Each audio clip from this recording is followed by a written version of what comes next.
Hello, my name's Karen Kelly. I work for the reablement team with Cambridgeshire County Council, and like you all, I'm at home shielding. So I thought I would create some short videos and show you how to make a memory bear. This is one of the bears. So it's quite a big bear. He's about 16 inches, I would say. And this particular bear is made from polo shirts from a loved one that's no longer here. However, you can make the memory bear from any type of fabric. It doesn't have to be from somebody that has sadly passed. You can make a bear from a wedding dress.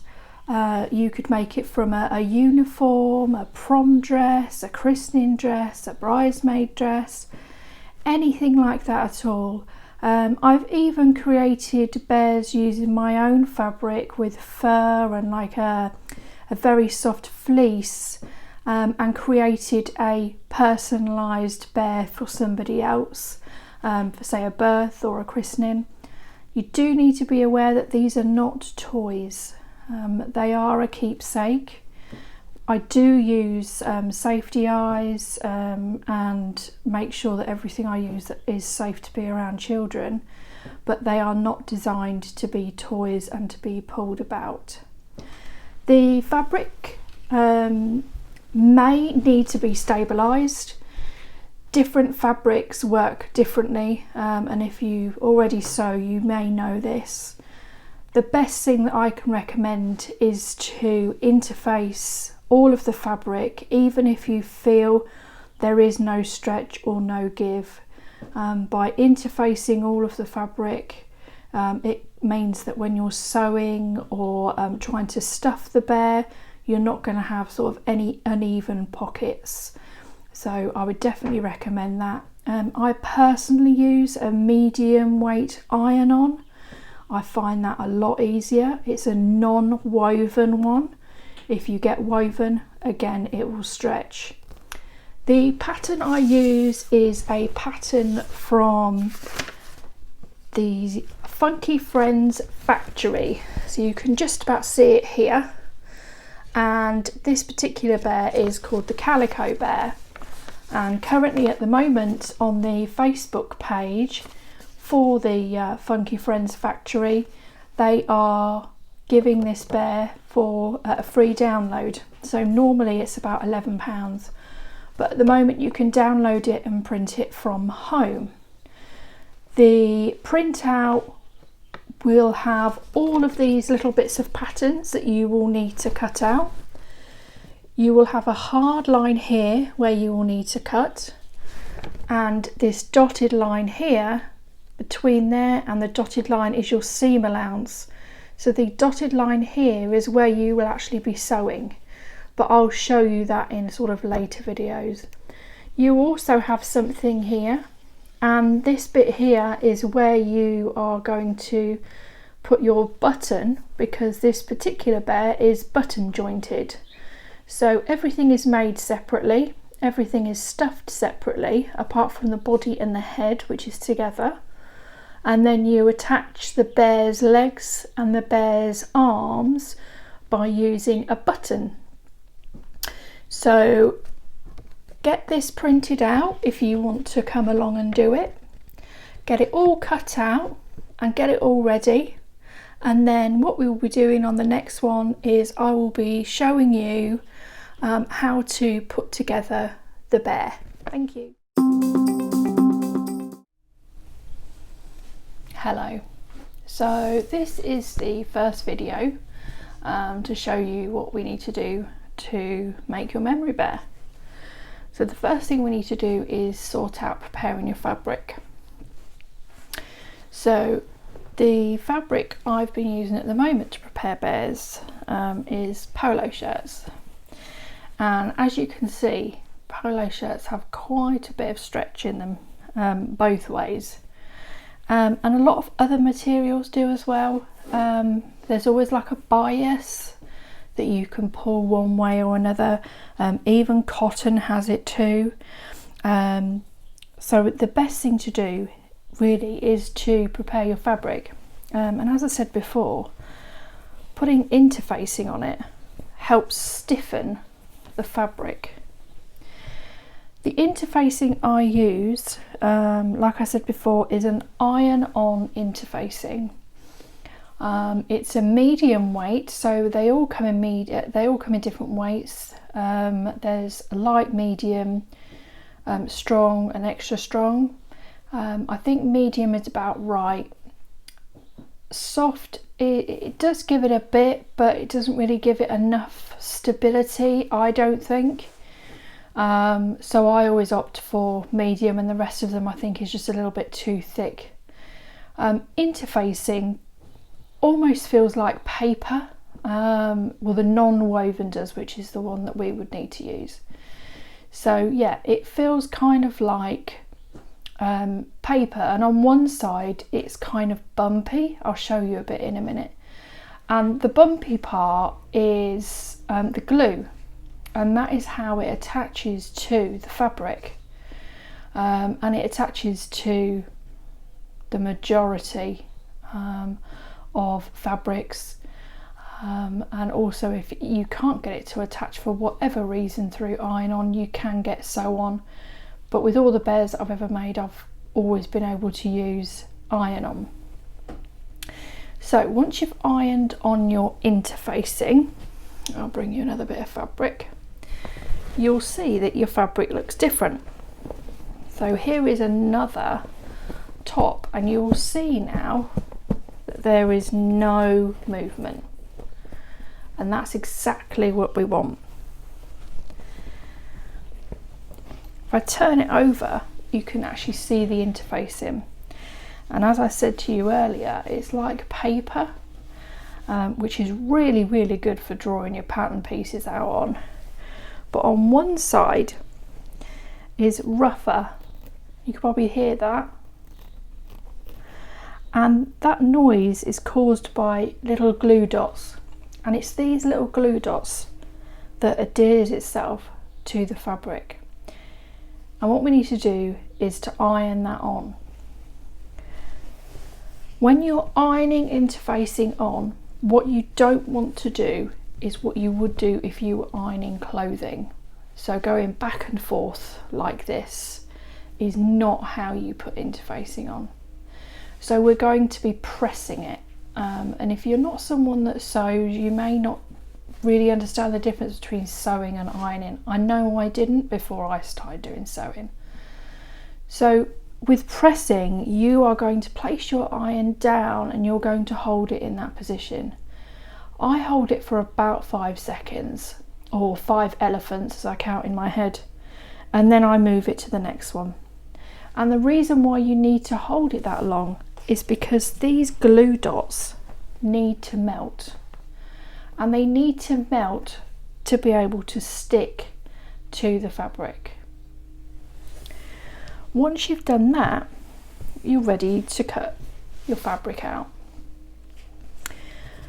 With the pieces that you get from the pattern, there's a number of different things that you need to be aware of. On the pattern, it will tell you how many you need of a certain thing.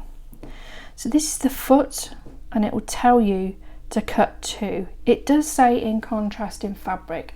That's mainly if you're making one that isn't going to be made out of a certain clothing.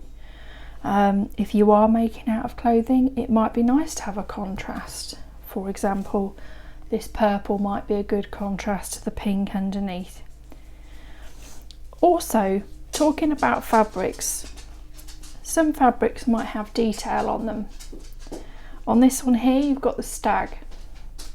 So you could effectively, once you've interfaced it, draw around that and use that as some kind of feature on your bear. And through the rest of the videos, you will see that I've done that with another bear that I'm doing. So this bear needs 2 feet. This is the arm, and the arm needs 4, and it will tell you that 2 of those need to be reversed. All that means is when you're drawing it out on here, you want to draw around 2 this way, and all you do is flip it, and you can see where I've drawn on this one, and do 2 this way. And that takes into consideration your reverse. You'll also see down here a line with a circle. The circle is where the button positioning is going to be, and in there is a little hole that I've cut out of the paper. The reason for that is because when I'm drawing my pattern piece out, I want to be able to mark this so I know where I need to put the buttonhole. When your buttonhole is here, you will also have a small line that you will cut from the buttonhole down.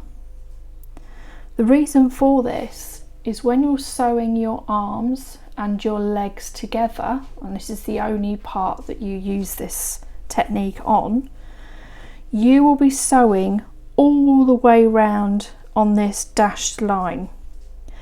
So to bring the arm the right way out, you need that hole to be able to bring it the right way. It also gives you a hole to be able to stuff the arms. Once you've stuffed it, we will stitch it with a ladder stitch, and then once this is attached to the bear, you won't actually see this at all, and it will look seamless. So that's just a couple of things on here. You don't need to worry about this arrow. This is about sort of the direction of the fabric. Don't worry about that because we're interfacing it. To draw onto your fabric, I personally use these friction ballpoint pens. They're heat erasable, so if you do make a little bit of an error, or you think, oh, I didn't want that there, just pop it under the iron and it will disappear again. So you can just draw on this. If I just show you, it's very sort of easy to draw on, and looks like a pen. It won't come through the other side, so it doesn't sort of damage anything else on this side of the fabric. You'll have to excuse, that's my dog's tail waggling because they've decided to join me in here, and you might hear or see them quite a lot in this video, so I apologise in advance. When you're drawing round with this, it also doesn't rub off. I have tried before using a pen that I can have to hand, for example a biro or something like that. The problem with the biro, even though it doesn't go through, it does rub off onto your fingers, and then what that can actually do is rub off onto the fabric when you're doing anything with that, so I wouldn't do that. So yes, these friction pens are brilliant. You can pick them up from near enough any supermarket you go into. They'll be with all of the pens and things like that, because a lot of parents buy them for their children, because if they get any pens on their top, it can just be heat erased out. Once you've drawn around your patterns, you want to cut them all out. Like I said to you before, you want to make sure that you draw around this outside where this line is here, because this dotted line is where you're going to sew. You can put the dotted line on if you wish, just every now and then, so you know where you're going to need to sew, or later on I'll show you how you can do it where you follow the edge of your sewing foot. I do want to mention the body part. So you're going to need 2 of these, and again, 4 of these, because the front and the back are the same. And again, it's 2 this way and 2 this way. But what I want to bring your attention to are these 2 marks here, the arm position and the leg position.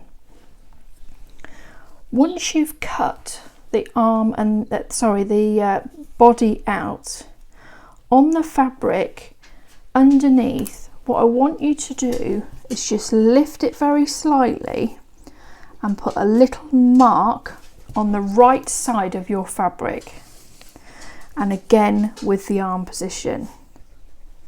So on the right side, this is the wrong, this is the right. On the right side of your fabric, I want you to put these little marks. The reason for that is because when we come to joining the arms and the legs, we will be able to see these marks on the outside and know where the position is. You will also see here something that will need to be marked on the wrong side. So this is your wrong side, on the wrong side for when you're sewing. So the dashed line finishes here. So what I would do is, once you cut it out, move it along a little bit, pop a little line there. Sometimes I put a little arrow. And all that is just to leave that part open. You can see it here, leave open at the back. That again is for when you need to turn the bear out so that you can access it, because the head is going to be attached to the body and you're going to pull the bear out through this hole. The next video I'm going to show you will be sewing the legs and the arms together and preparing them.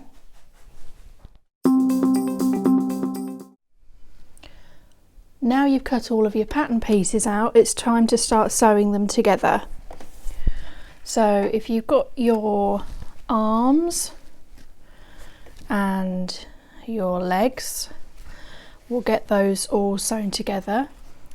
So with the arms, you need to sew all the way around the outside. However, with your legs, we're going to sew up here, around and down here. So we're going to leave this bit open. And the reason we do that is because we need to put the foot pad in. As I said to you earlier, you can put on here where your seam allowance is. So effectively you could have dots, or you could have dashed lines around where you can see, and then do the sewing. Alternatively, you can do it so that all you do is watch the edge of your foot is at the edge of your fabric and follow that instead. And that is the method that I prefer. All of the seam allowances are exactly the same. They are approximately 1/2 centimetre, 5 mil. So what I do is I look at the edge of my foot, I bring in my measuring gauge. So that's on the edge of my foot, and then all I do is I come to my machine and I bring it across to where it needs to be, which is about there. It doesn't have to be exactly precise, as long as wherever you put your measurement, they all stay the same. Also on here, you will need to do on one of these arms, you will need to do a cut. And that cut is so we can turn the bear the right way around, or the arms the right way around. So we've got both sets here. Please be careful when you're doing your cutting that you only do it on one side for the arm and you do it on the correct side. So what I mean by that is there's only going to be one hole needed, and we want that hole to be against the body. So if these are my arms here and this is the way they are going to sit, I would like one hole here and one hole here, because that's the way they're going to attach. So just be careful with that. The easiest way to do it is just take a pair of scissors, pop a little snip where that hole is, and then about an inch, I would say, just about an inch down on here, and that will be your turning hole. You'll do the same on your legs. So if your legs are here, we're going to do one there and we're going to do one here. Be careful what thread you use, more so the colour, and the reason for that is because when you're stuffing the bear it can stretch a little bit, so if I've got a really light colour under there it will show through. If you're not confident with sewing, you can pin round if you want to. I personally just prefer to do it like this. So just simply normal stitch, 2.5 forward, I go back a little bit, and then I just go round the edge. If you're not used to sewing, I would take it quite slowly, and as you can see with my left hand I'm just helping the fabric go round. And like I say, you need to do this for both the arms and the legs, but not the bottom of the legs. Once you've done that, we'll come back and we'll put in the foot pads.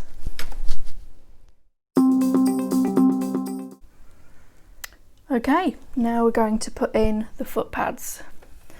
So we've got your legs here and we've got your foot pad here. Now what I find the best way to do is to kind of just give your foot pad just a little bit of a fold, and the reason for that is because this is going to open so that we can insert the foot pad around here. So by having that fold we've got somewhere to match up with these lines just here. So start off either at the top or the bottom, and with this one you most definitely will need pins, and I find it easier to pin this way around. I'll show you what I mean. So I prefer to go in this way and back through. The reason for that is because when we go to sew it, we're going to stand it like this, and we will be sewing round that way. So it will be easier for us to remove our pins if they're facing that way rather than inwards. You do need quite a lot of pins to do this part, because it's better to have more pins than not enough. Because it's a curve, it can be a little more difficult to ease the fabric pieces together. So I'm trying to show you here as best I can without my big hands in the way. And then, like I say, go in that way and back through, and continue that all the way around. I'm just going to flip it this way because it's easier for me to pin from this way, so you can see where I'm pinning it here.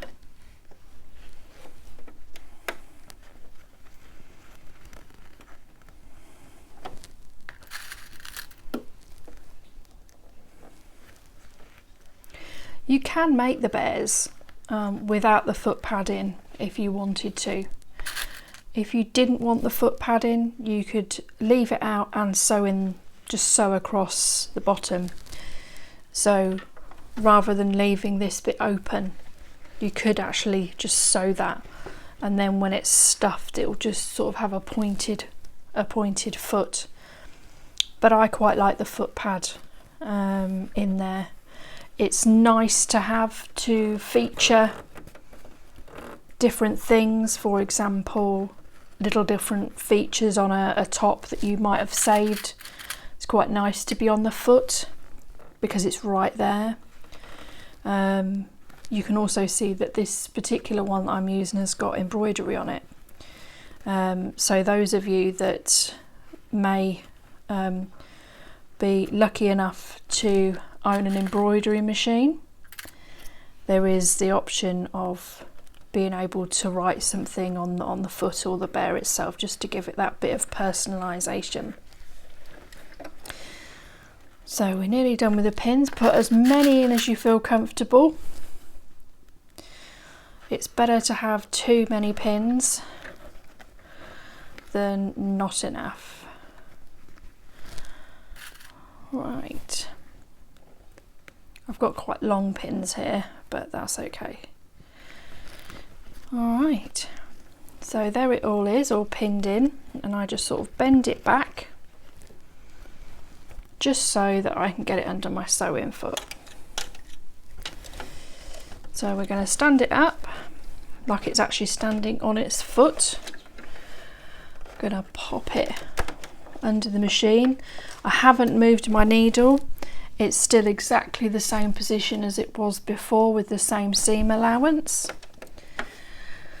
Okay, so forward and back. Again, take it nice and steady. I'm not a fan of sewing over pins. Some people do. I don't. I worry about it damaging my machine, but that's your preference. You can see here that I'm just easing this out of the way because I don't want there to be a big crease in the foot. So you kind of go around gently and you can move the fabric wherever you need to have it.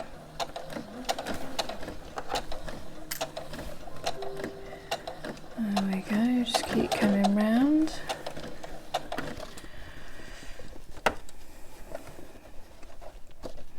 So we can just pull this apart. Sorry, I know my hand's in the way, but all I'm doing is grabbing both sides of the fabric and giving it a pull, just to separate it while we come sort of round here.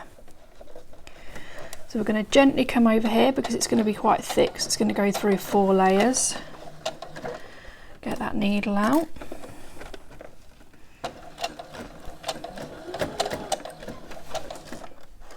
Take it round. Just adjust that again. You can, if you want, lift your presser foot up just to make that a bit smoother.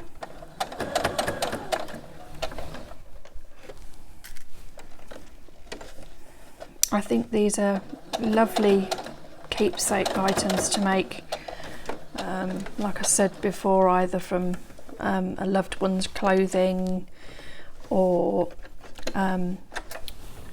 some significant uniform or anything like that. And the more you do them, the more you get used to doing them, and you find your own ways and your own little tricks to do them.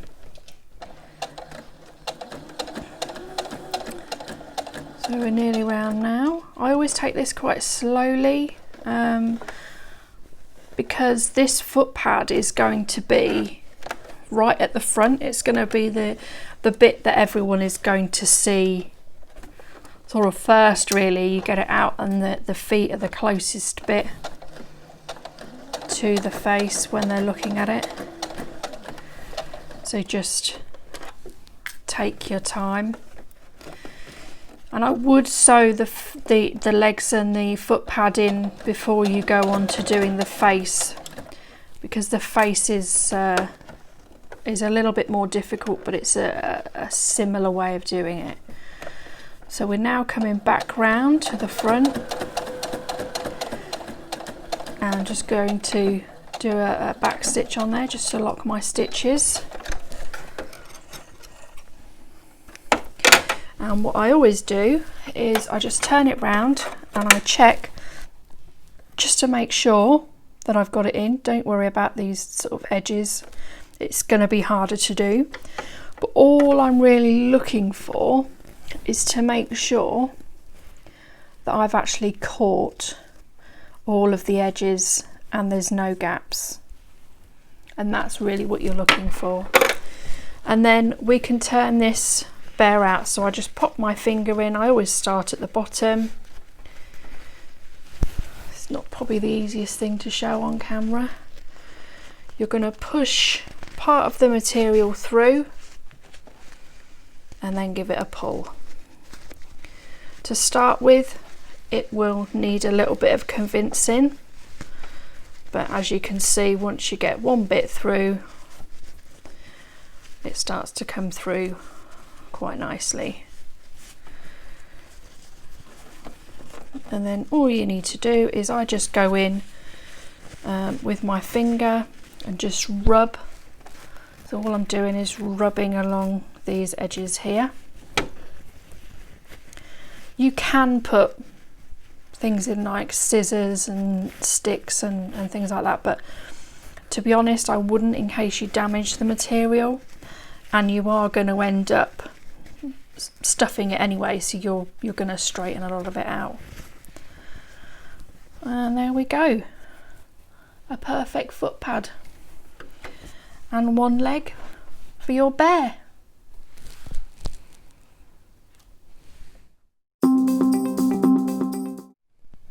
Okay, now we are going to do the ears. So you'll have 4 sides to the ears, and we're going to put them right sides together. Again, if you want to, you can pin it. Sometimes the fabric can move, so it can be ideal to pin it. But if you just take it nice and steady, it should be absolutely fine. Again, when you start, just do a reverse just to lock your stitches. Bring that nicely round. We're not going to do the bottom, we're just going to go round. And again, we're going to get to the bottom here. Just going to lock our stitches again.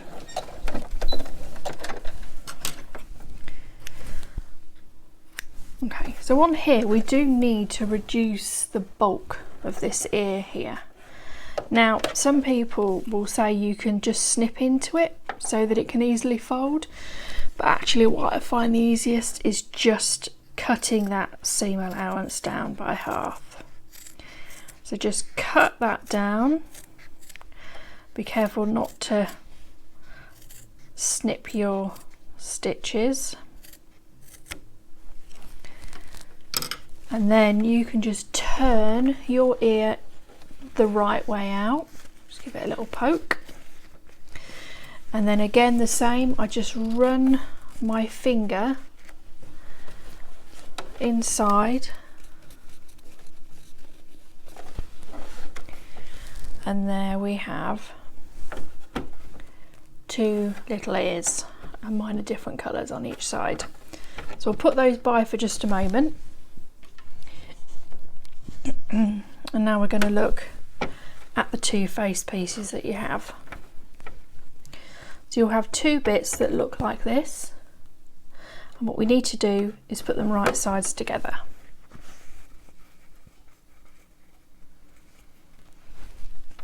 Just like that.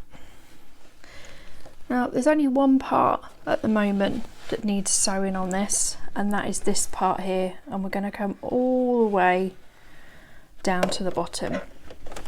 So just make sure this edge is lined up nicely.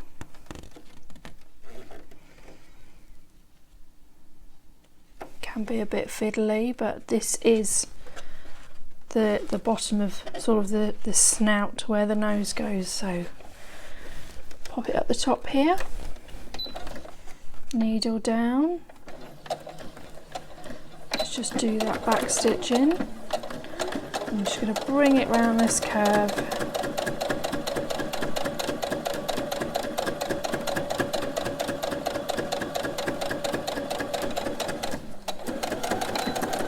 And we're going to do another back stitch. Okay, we don't need to reduce the seam down on this.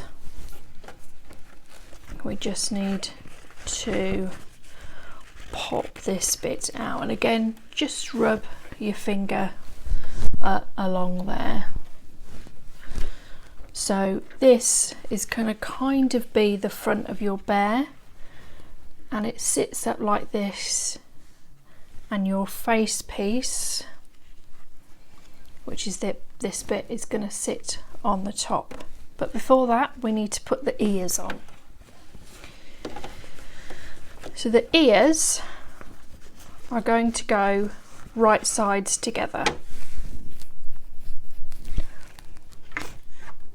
You will have on your pattern piece, and why we're doing this is sort of a little trick that I use, because I use this pattern quite a lot.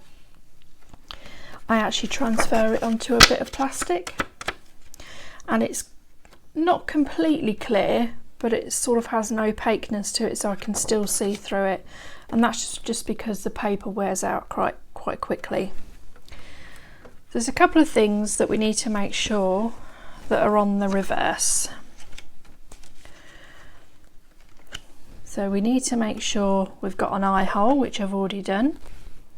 This is the nose, and this is where we've sewn, and up here is where the ear is going to sit. But as I said, that's going to be inside and it's going to be right sides together. So let's get our ears. Let's just open this up. So they need to be right sides together. So the part of the ear, so the colour of the ear that you want showing, needs to go against this fabric here. So for this one, I want the black to be showing. So I need my ear to be here. Now it might seem a bit strange that you're putting your ear all the way out there, but there is a reason for that, because later on we're going to be turning the ear and popping it like that, and that's so that when your bear is made, the ear stands up on its own.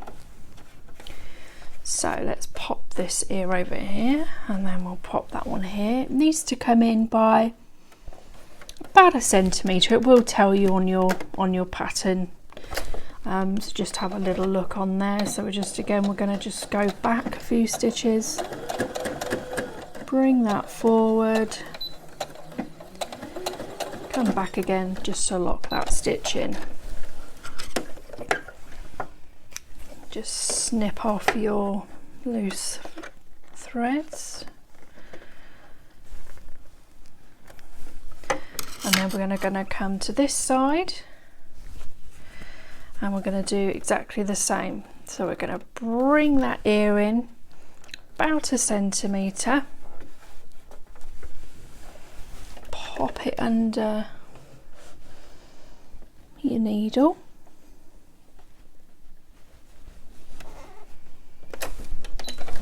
needle down, forward, reverse stitch, forward again, reverse stitch, and lift that up.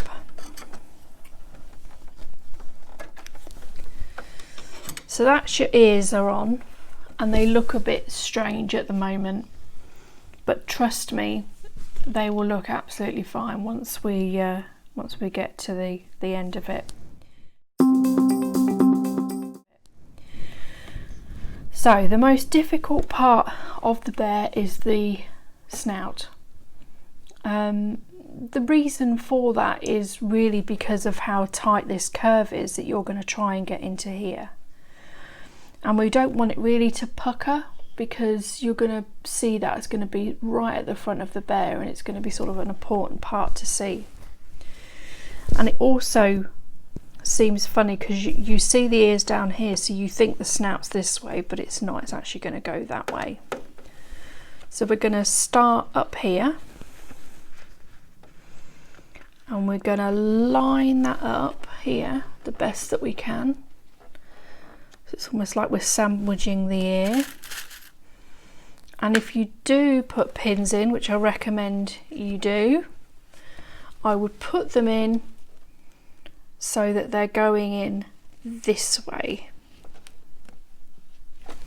not lengthways, so sort of coming in from the side, not going around the edge.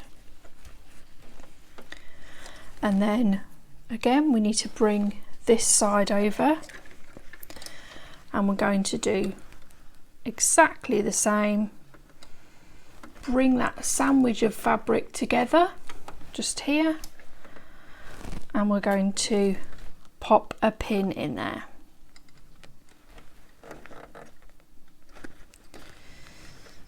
So it kind of looks a bit weird at the moment. I always think it looks like a bit of a fox when it gets to this part. Right, so let's get our hands in. Don't need to put so many pins at the top here.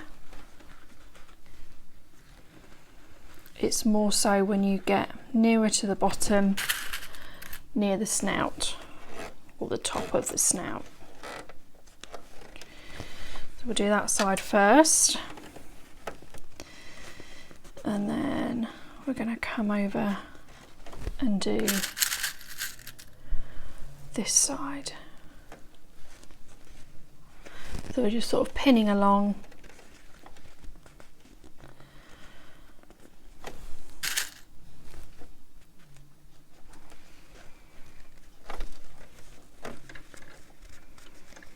And easing that in to that curve. So this is really where I would say you're going to want more pins, because we need to ease the fabric in.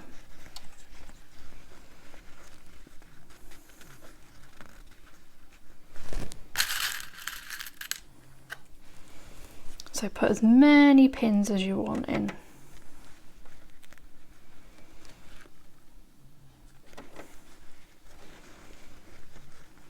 And then we're going to kind of almost fold that bit up so we can get the point of the snout where it should be.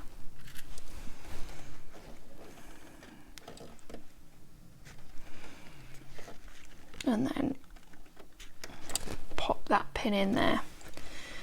And what I would recommend, because you can see how this has moved here, is I would recommend a few more pins around this edge here.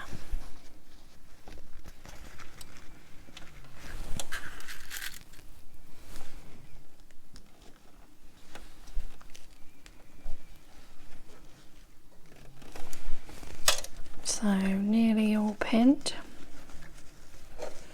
If you feel that's not coming out, it could be that this pin's in too far.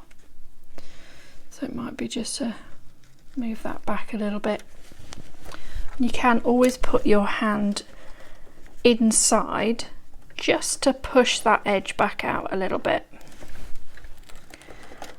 just so it meets that bit better for you.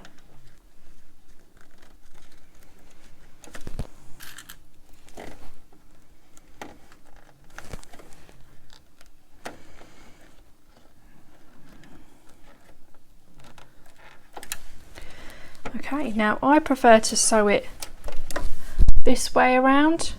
You can of course do it this way around if you want to, but like I say, I prefer to sort of do it this way, the same as we did the feet really.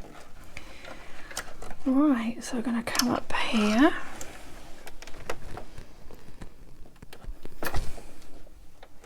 Don't worry about those ears. They look really strange at the moment, but trust me. First time I did it, I thought I was doing it completely wrong. And I'd say that's the only difficult thing with this pattern, is the instructions are not very clear. So unless you've done it a few times, it doesn't really make sense. So we're bringing that round, and while it's under there you can ease that round, but we'll do that when we get to it. Again, pull your pins out as you go, but if you feel like you want to go over them you can, but I wouldn't recommend it. So I'm going to come to this bit here.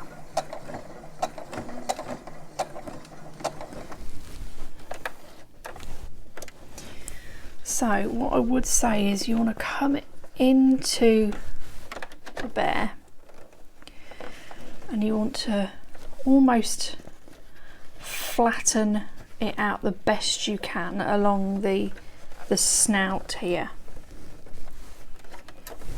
So we're going to come into the snout. I'd go as close to that needle as you can and then move it so that it doesn't take anything out. Go to the centre, lift your foot, give it a tiny move about.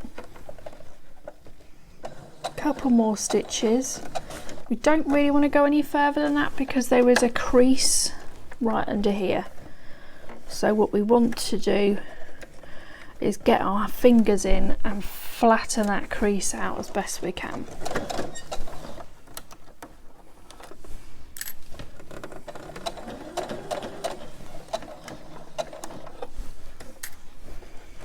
And now we're back on the home straight.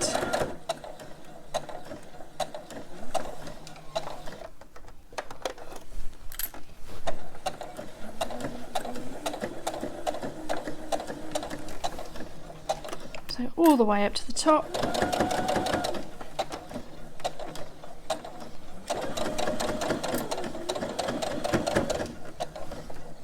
And another back stitch just to finish that off.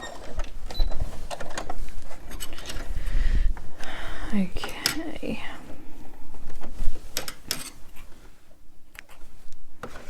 Now what I would say at this point is just pop your bear out just so you can have a look. Just push his nose, and as you can see, or you might not be able to see, you've got a perfect little snout, even if the ears do look really strange.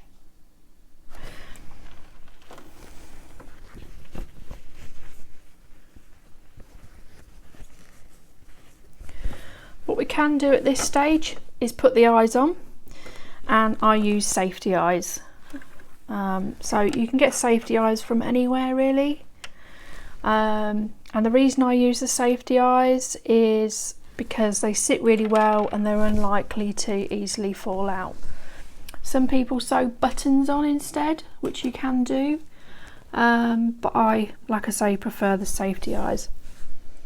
So on your pattern piece, it shows you where you need to put the eye on each side. So I've already marked mine and just snipped a tiny, tiny hole.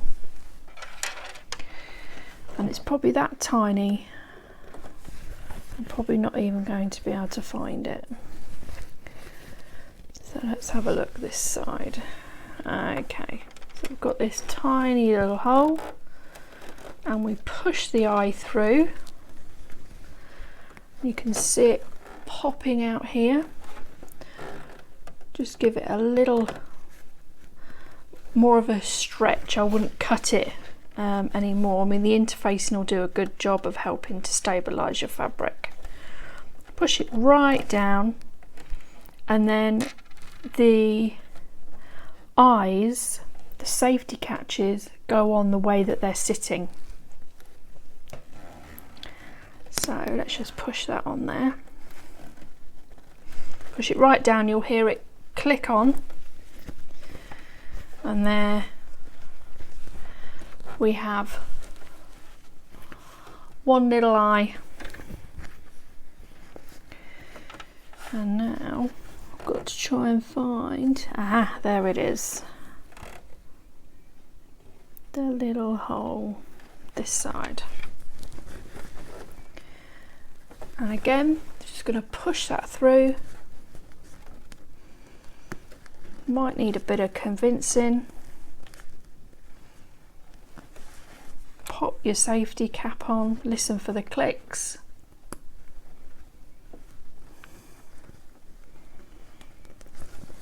And there we have two little eyes.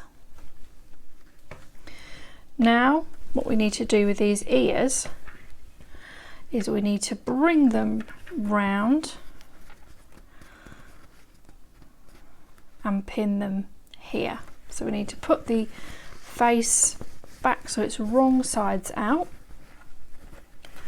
We're going to bring that ear and we're going to bend it in.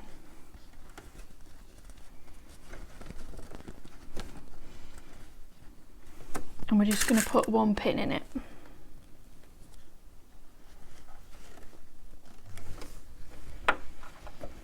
And we're going to do the same this side.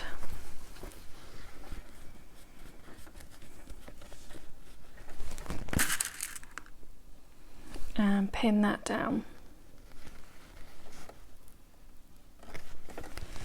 And that actually is pinned in place, and we'll do the rest of that afterwards. We're going to go now on to sewing the body together. Okay, so we have now pinned the ears, so that can stay just there, and now we need to do the back of the head. So we're going to bring the two pieces of the back of the head right sides together. And what we're going to do is sew down here, but we're not going to go all the way to the bottom. We're going to come to about here, and that's because we're going to join the head to the body, and it makes it easier if we've got that gap to sew in. So you need to leave it sort of open from about here downwards. It's not precise because it's going to be sewn up anyway.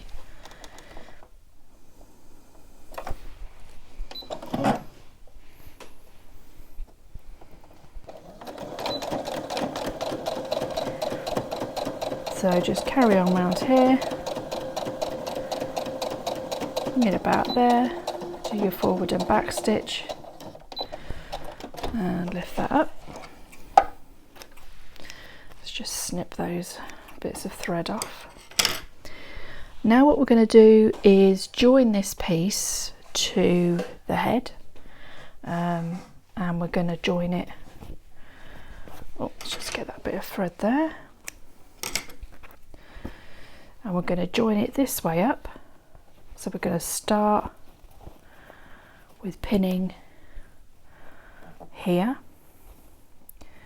So you want to line this side up, not this side up. So you don't want it to be sat there. You want it to be sat over here. So just about there. Again, you'll want to pin this. Well, I recommend you pin it. It's obviously entirely up to you if you decide to. So let's come around to this bit. Pop a pin in there. And then we're going to go over the ear. So we're going to sandwich that ear in. We're going to take the pin out, and now we're going to put it through both layers. And then we're going to come round to here, trying to keep those edges as level as possible with each other. It does get a bit bulky near where the ear is. Once you come to this sort of point, I would then flip over and start pinning the other side. So let's get that pinned.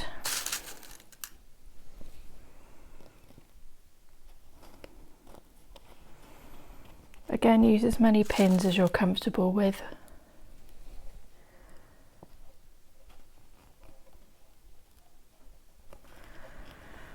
Bring it over here.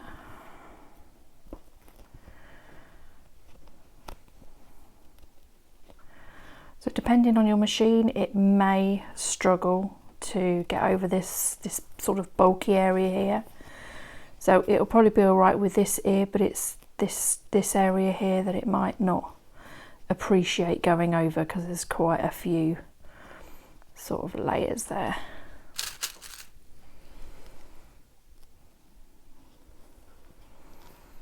It also adjusts the height of your foot, so sometimes it really doesn't like the fact that it's done that.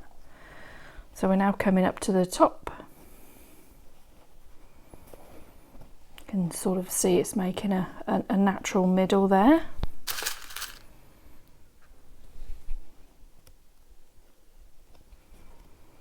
So let's pop that in there.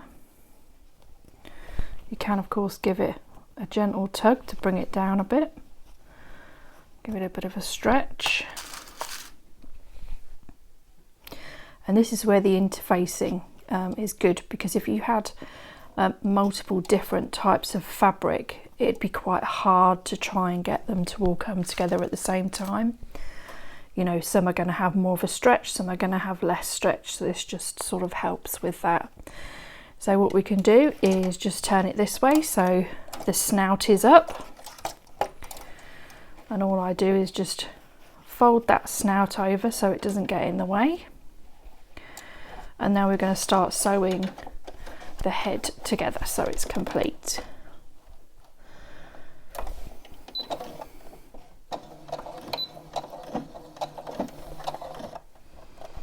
As always, take the pins out as you go.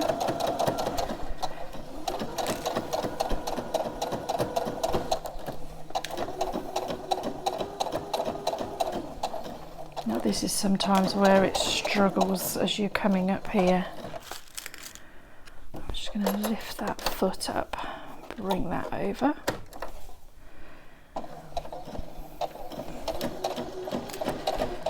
So just be a little bit careful coming up here. You might want to lift your foot and just sort of try and adjust that round. You will get a crease, there's no real way of sort of preventing that, it's just sort of taking it steady over there. So the slower you take it, the more likely that your machine's going to accept it. If not, you can use the manual turn on the actual side of your machine to gently take it through.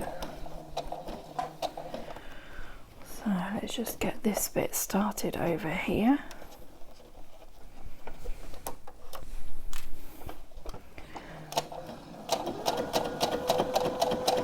So here comes that ridge again. Let's just slow it down.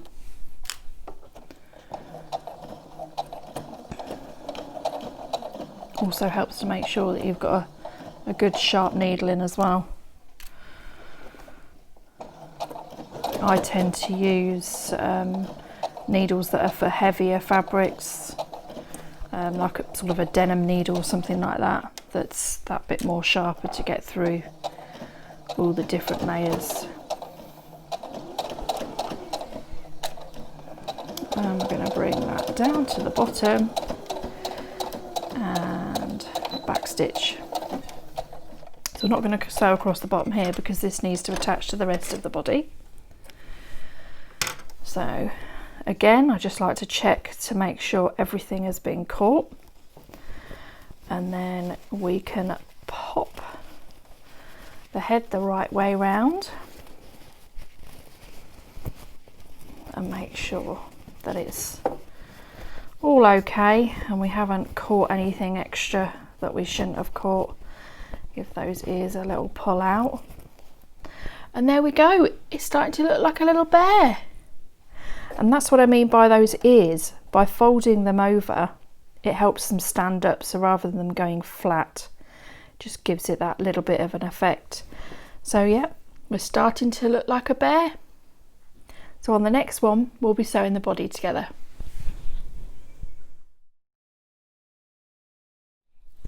So now we're going to sew the body of the bear. So you should have 4 pieces for the body, and you should have 2 pieces for the left and 2 pieces for the right, so they'll sit nicely right sides together. With one side, which is the front of your bear, we're going to sew all the way from the top to the bottom point, but leaving this bit open. And on the back piece of the bear, we're going to leave this top bit open, just like we did with the head, so we can flip it. And then we're going to sew all the way down to the bottom. If your fabric has a certain pattern or a certain choice that you want for the front of the bear, ensure that's the one that is sewn from the top to the bottom. That is the front part. The bear that I'm actually putting together at the moment is exactly the same fabric, front or back, so it doesn't really matter which one I do it on. So this one's going to go all the way from the top to the bottom. again, you can pin it if you wish. I'm quite used to not having it pinned.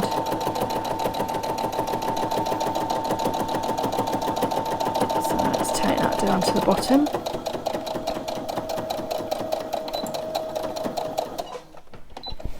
Bring that out. Just pop that over here for a second. And now this one, we need to start part way down. So about there. So needle in, a couple of back stitches, and all the way to the bottom again. Again, using your left hand to just help. I'm not pushing it through, I'm just literally guiding it round. And do your back stitch. Okay, let's snip those threads off. And then what we're going to do is bring these bits together and sew them together to make the bear. So we're going to open them both up like this, and we're going to bring them so that they are right sides together. So again, I'd start at the top.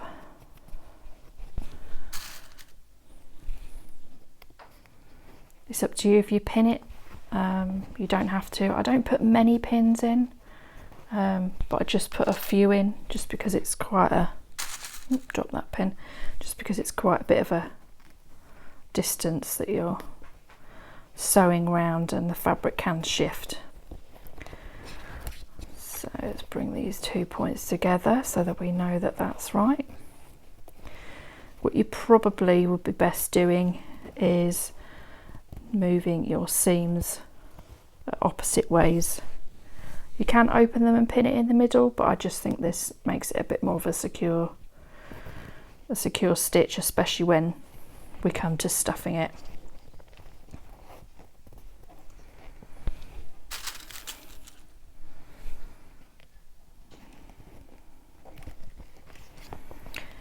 On some of these as well, you can use wonder clips. I'm not sure if you're aware of what they are or not.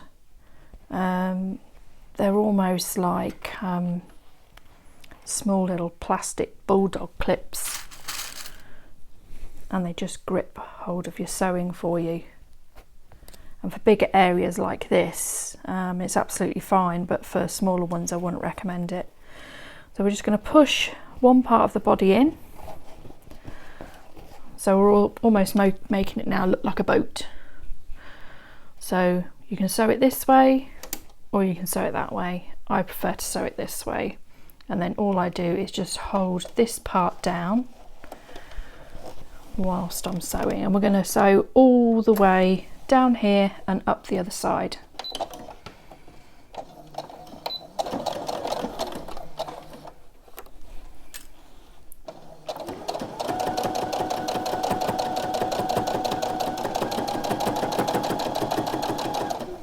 And again, just keeping an eye to make sure that your fabric remains at the edge of your sewing foot, if that's the way you've chosen to do it.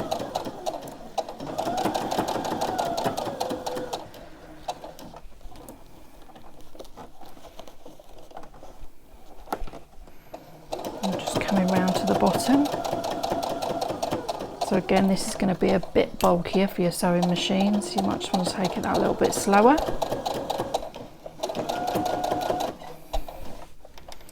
Lift that foot a little bit, and now we're going to come back up the other side.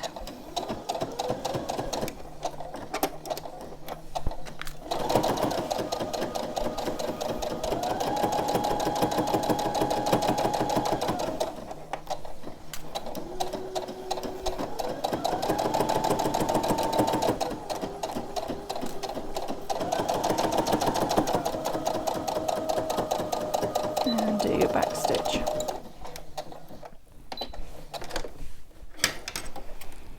So let's just trim our threads again,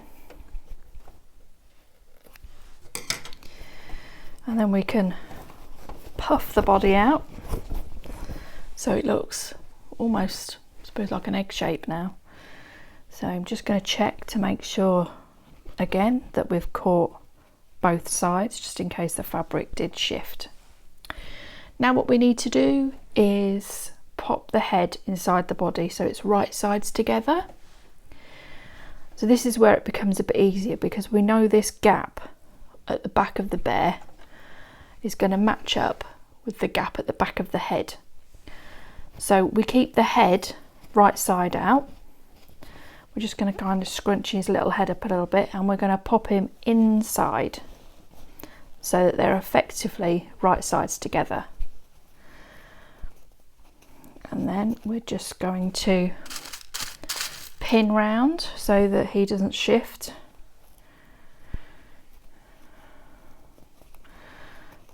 And again, I would just make sure that you do your seam allowances opposite.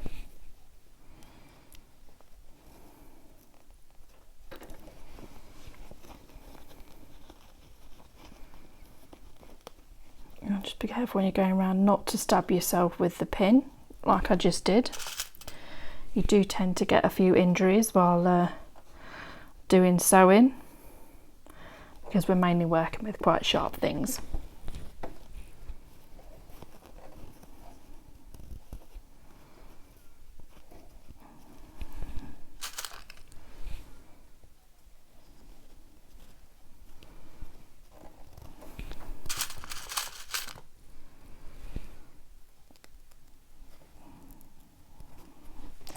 There's no real easy way of sewing this. I just prefer to sew it this way. So I'm sewing from the gap.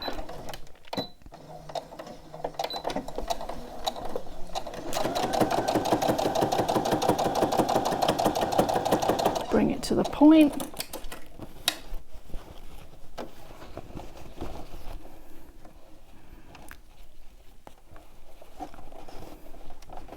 Bring it as close to that pin as I can.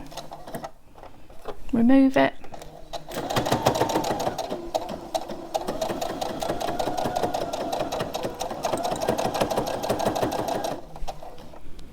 And all you need to do is carry on around the rest of the bear.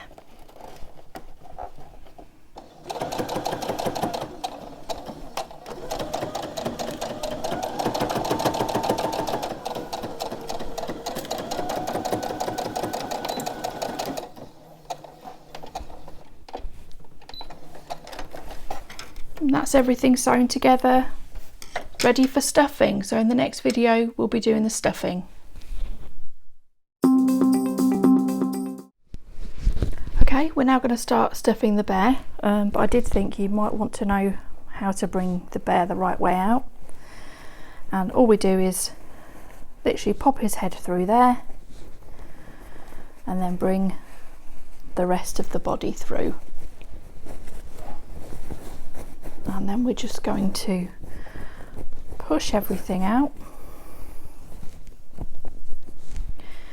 and there is your little hole that you're going to be stuffing. Now, one of the things it doesn't tell you in the book is sewing these two bits together, and what I do is I just turn this back through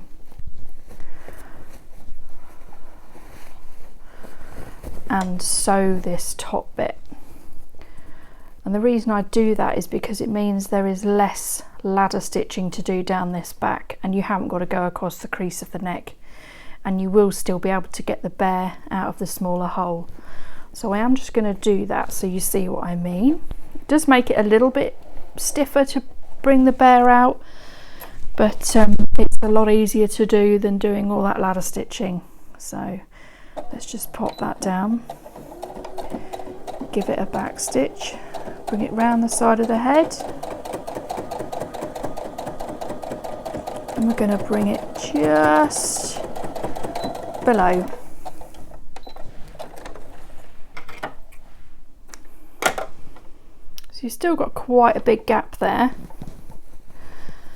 so you can still sort of bring your bear through. It'll just take a little bit more convincing, but after making these bears for quite a while, I've found that I would rather spend a little bit more time pulling the bear through here than spending a lot more time ladder stitching the back of the bear, especially when it comes to the crease of the neck.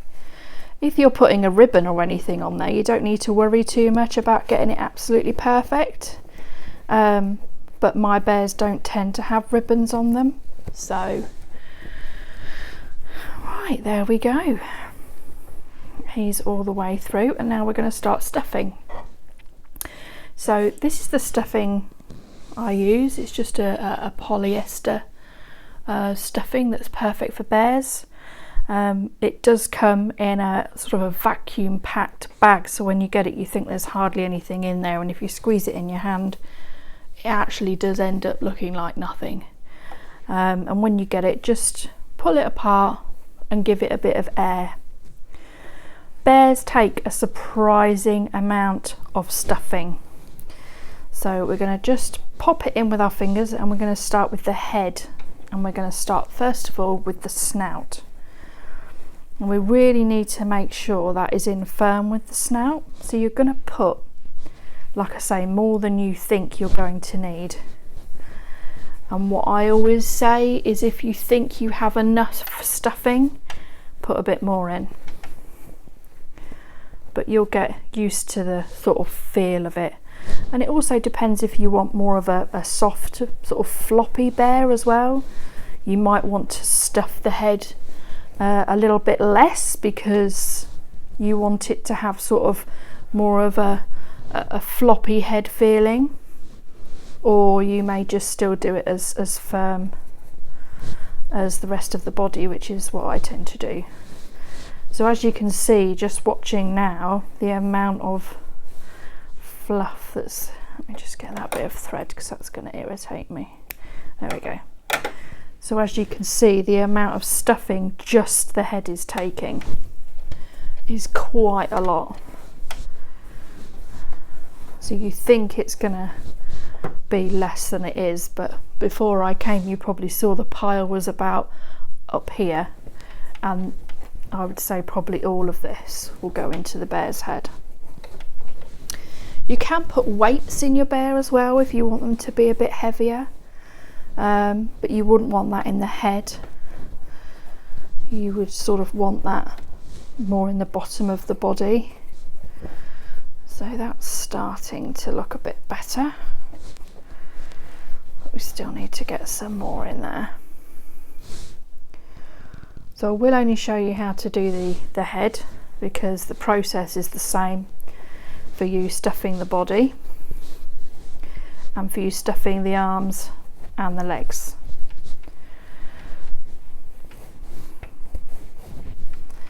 So I think that might be enough.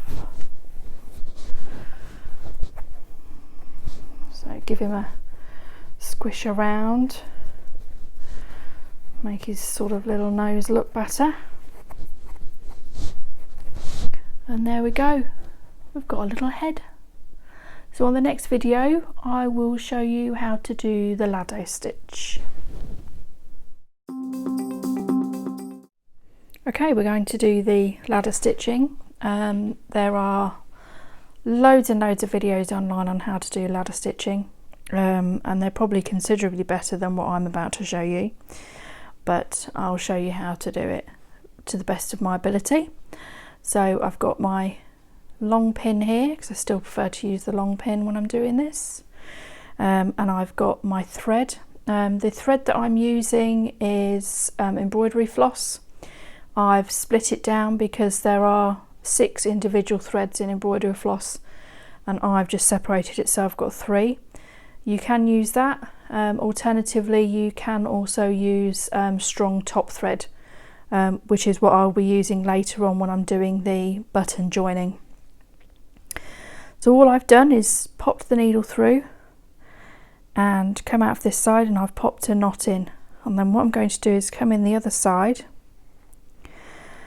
And before I come out, I'm just going to go just a little bit and there.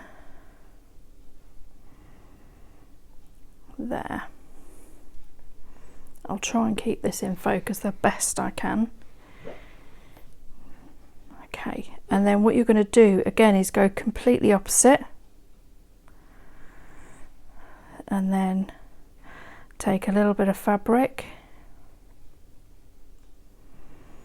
and bring it back out again.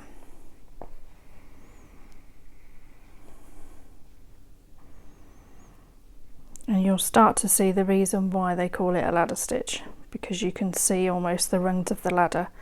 You don't need to pull it tight yet, you just need to do a few more.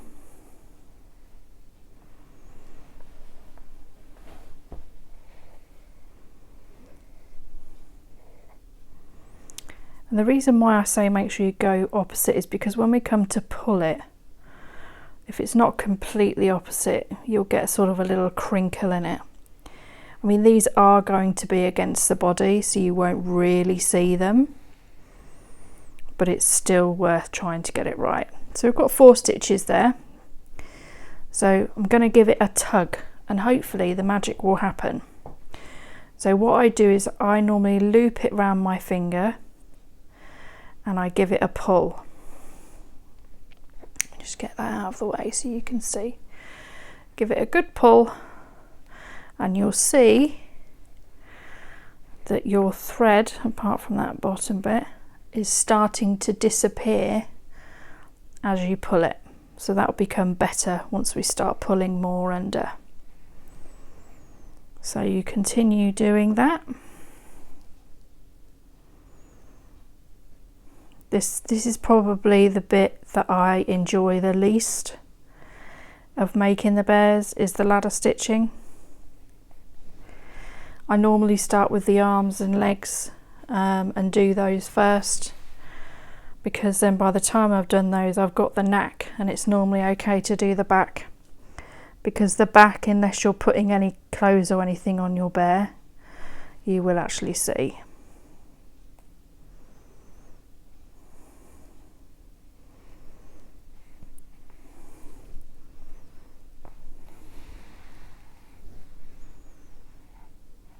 So again, you can just pull that up a little bit.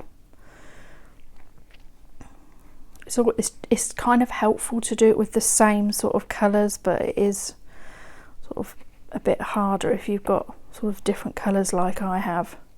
So you can kind of see now it's starting to, the lower bit, apart from this sort of crinkle here, but I'll sort that out in a bit. This lower bit here, you can see now that it's sort of starting to disappear and you can't really see the thread.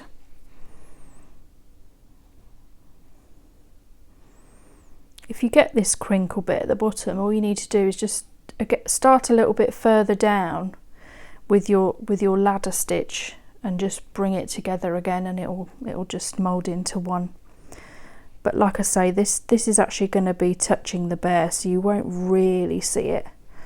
And I always have that habit of doing that. Did you see then that instead of coming in here and up, I always want to go across like I'm doing a normal stitch? So it even happens to me after making, I don't know how many dozens of bears.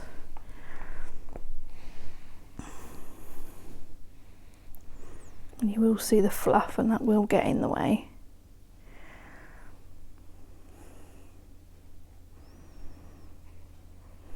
Now what I would do up here is just check. So again, I'm just going to give it a tug.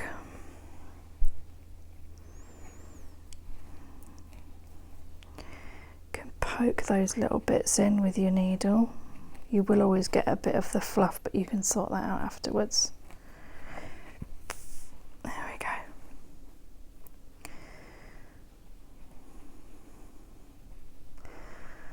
Oh, that's better.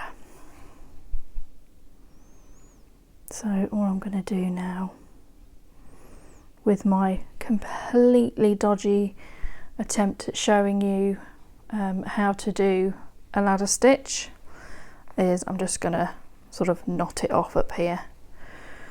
So let's just give that a pull back. If you, when you do your first knot, if you loop it through twice, it won't slip, but it also means you have to pull it quite quick, otherwise what will happen is it will knot up here somewhere. And to get rid of this, all we do is pop it in somewhere near the last stitch or the knot, pull it through the bear with all its fluff.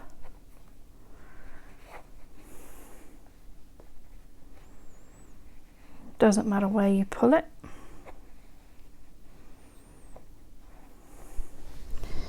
And then pull it as tight as you can.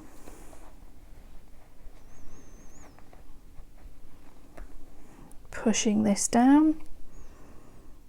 And then being very careful not to catch the fabric, you just need to snip it. And then what will happen is that thread will disappear into the bear. And there we go.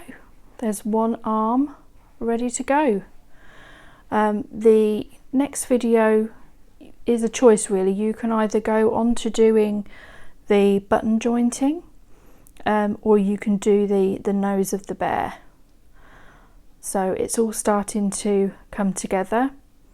And like I say, there's plenty of videos on YouTube of how to do the ladder stitching, probably a lot better than I'm doing it on here now.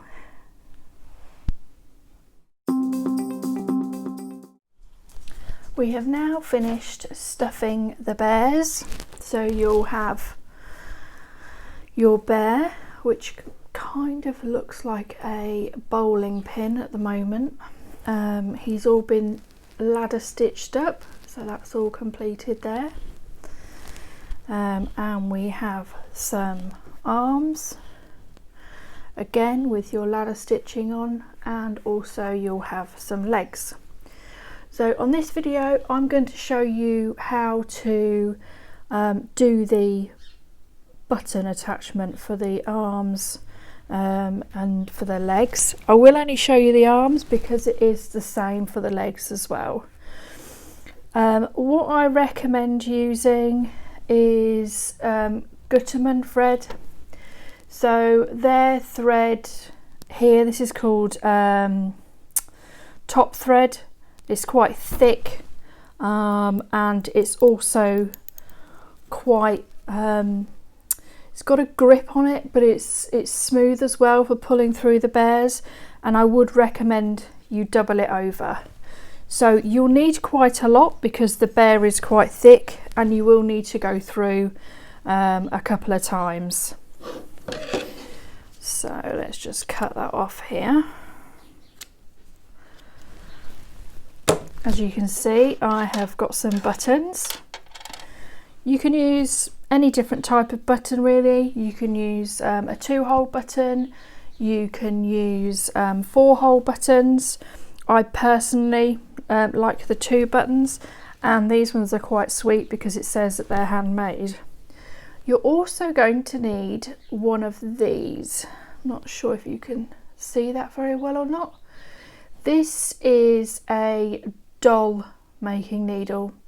And the reason why you need this is because you need to get through the whole of the bear, because we're not tacking it to the side, we're actually going to be going from one side to the other to attach the arms to the bears. So let's get this threaded. They do have really big eyes on them, so you don't need to worry about not being able to get the thread through. If you can't get hold of this, then you can use embroidery floss. I wouldn't use it at its full thickness. I would probably use 3 of the strands. There's normally 6 in embroidery floss. Just make a simple knot at the end, nothing too fancy, and then just trim that end off. I normally have smaller scissors, but I've left them somewhere else, so we'll use those for the moment. So as you can see, quite a lot of thread, and that is doubled over. The easiest way I find to do this is to start off by making a sort of small stitch in the back of the arm.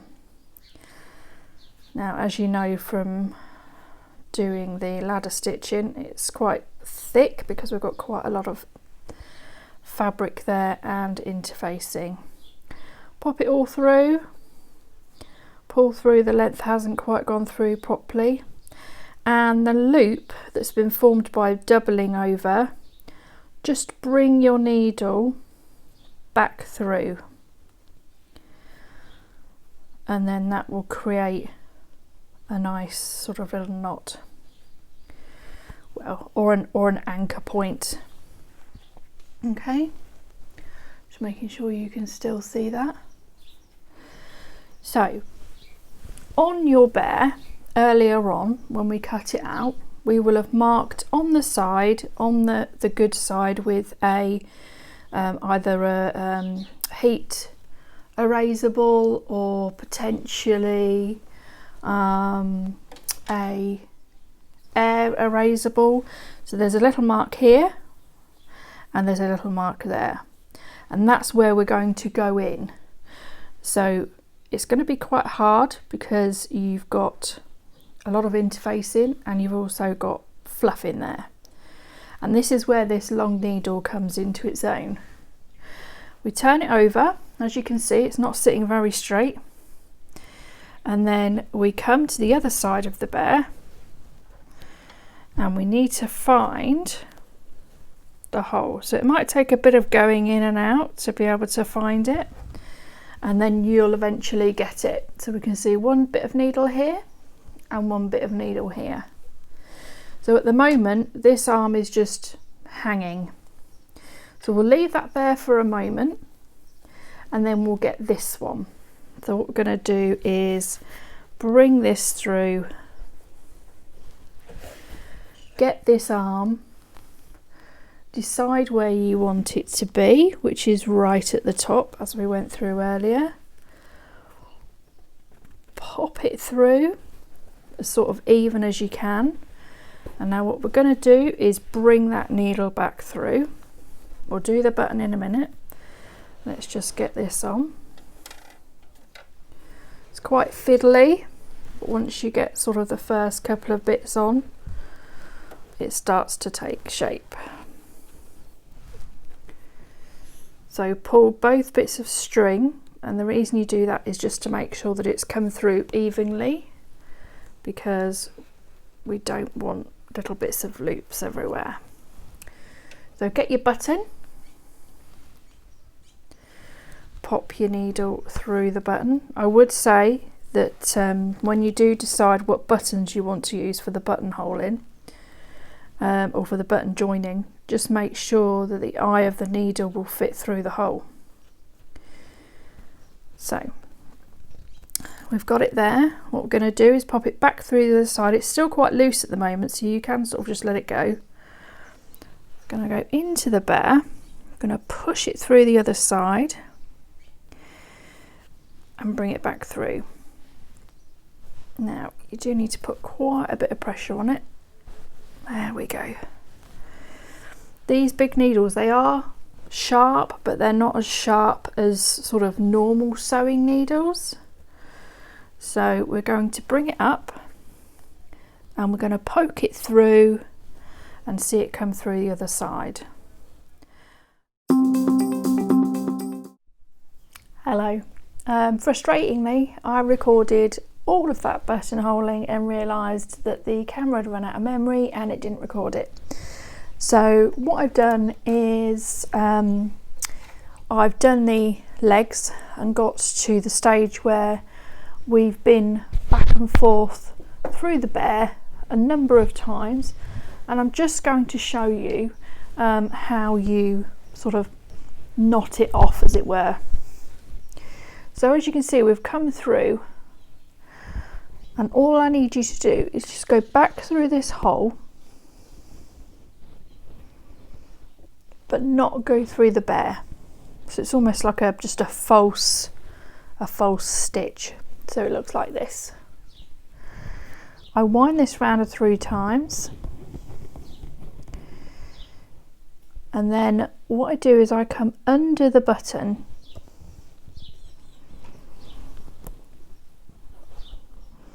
and I go through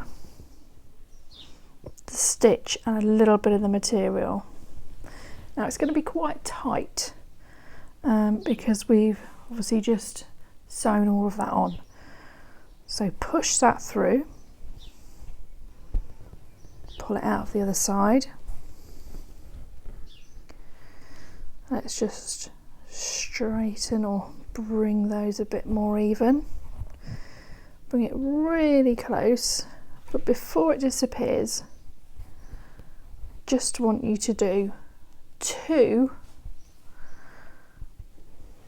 loops. So there's 1 and there's 2. Now if you do this slowly, it will all knot at the top, so you've got to do it really quite quick. And as you can see, that has knotted under there nicely. To get rid of this bit of thread so that it doesn't hang out or do anything like that, we just want to bring it back under, push it all the way through, just like we did when we were doing the ladder stitching. Pop that there. Let's get these big scissors. So we're just going to pull that through, push your fingers down if need be, give it a snip, and then that will hide the end of that thread. So that will have disappeared into the bear. So we haven't done his nose yet, but apart from that, your bear is complete. And I think he looks rather cute. So if you've managed to get this far and you've completed your bear, well done.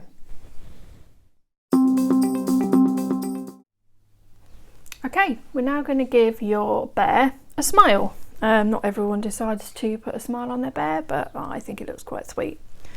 So I have got some embroidery floss here in black, and I've left it with all 6 of its strands, and I've got the smaller doll needle. Normally the doll needles come in a pack of 3. So let's get our bear. So we need to start at the top. So we're going to start basically underneath where the nose goes. And we're just going to bring this up here.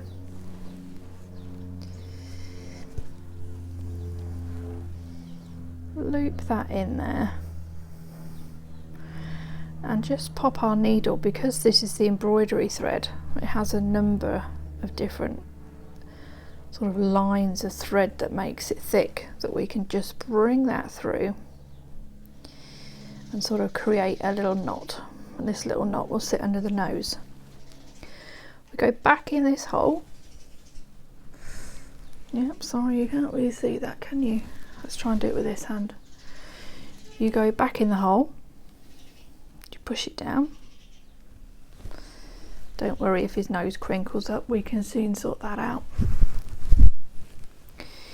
And then you want to bring it to about here.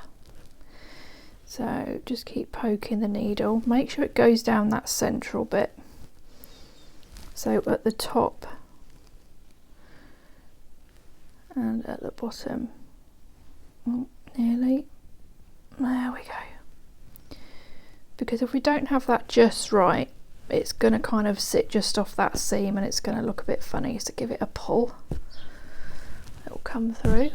There we go. And then what we're going to do is we're going to come over here and we're going to come up a bit to form this smile, and we're going to push it through to the other side in kind of an even space. So I'm just going to kind of have a look at that from a distance, and we're going to pull that through.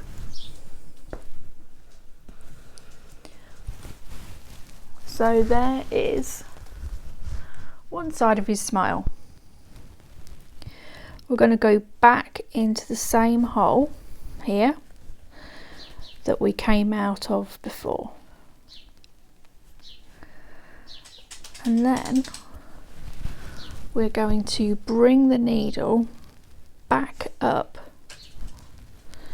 to the top. Ooh. And back through the same sort of space.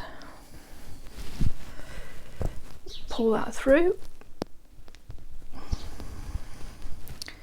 Now sometimes the problem with embroidery thread is it gets built up, so you might just have to untangle it a little bit. And there we go. So you can see he has a little smile, but now we just need to create that line. So again, we come back down to the bottom and we come back up here, so back through that same hole or somewhere near it.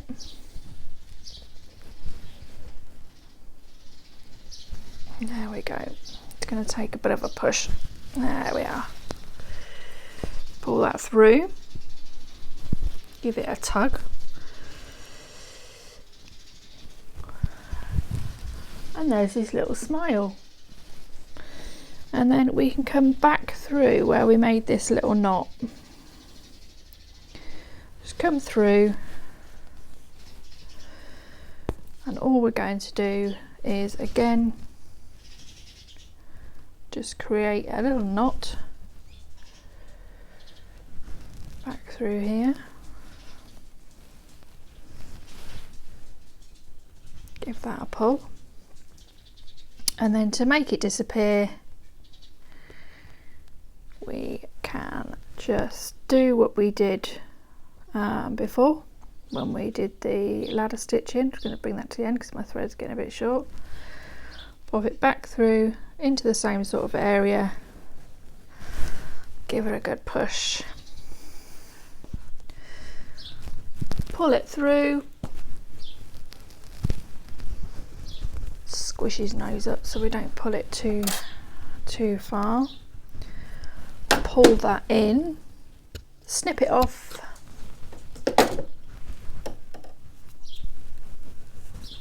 give his nose a little bunch up, and there, he's got a cute little smile, and when you put the nose on the top it will hide the little knots that we've made there.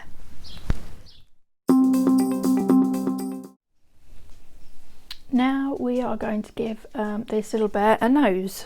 You'll have to excuse my dog walking around in the background.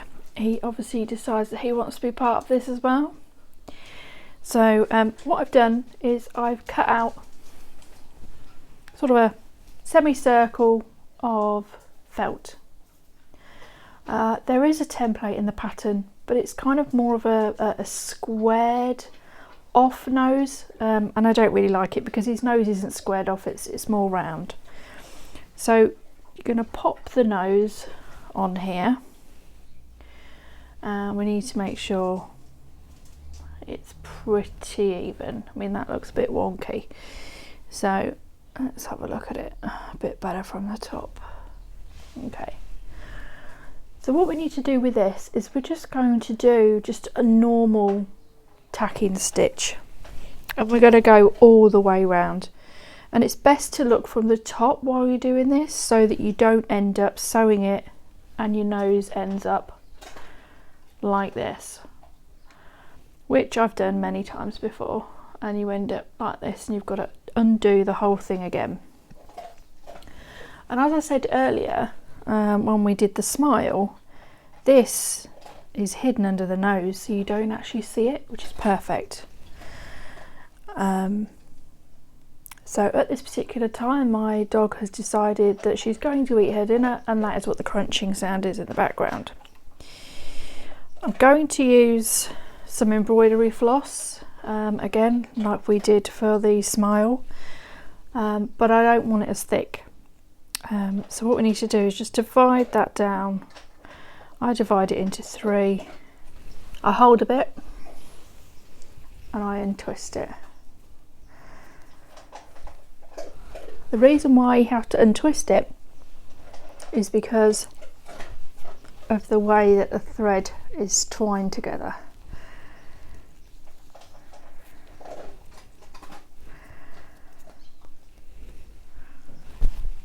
If you just try to pull it, it will knot, and it knots quite well, so you probably won't get it undone.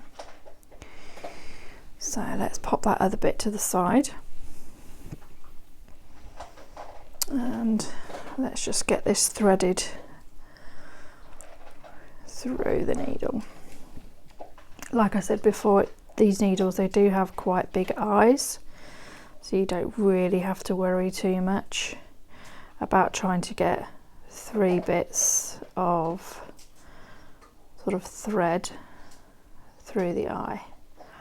It does help though if you have it facing the right way. Let me just snip that off because they're all different lengths. And do what the grandma used to do. Just moisten the end a little bit. Okay, let's just get that in there.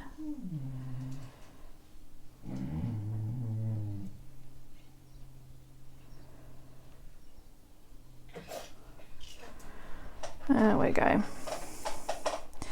And that whining noise is my other dog because he thinks I'm talking to somebody, so he wants to play with his ball, which I don't want to do right now because I'm trying to show you how to sew a nose on. But anyone that has pets will know that as soon as you want to sit down and do something, they're deciding that they want to join in. So I'm just making it again a simple knot on the end. Just gonna chop it off. What I would do is start underneath the nose where the knot's going to sit. Pull that through. And again, look from the top just to make sure that the nose is straight. And then all you're going to do is just catch a little bit of material through the nose and make a stitch.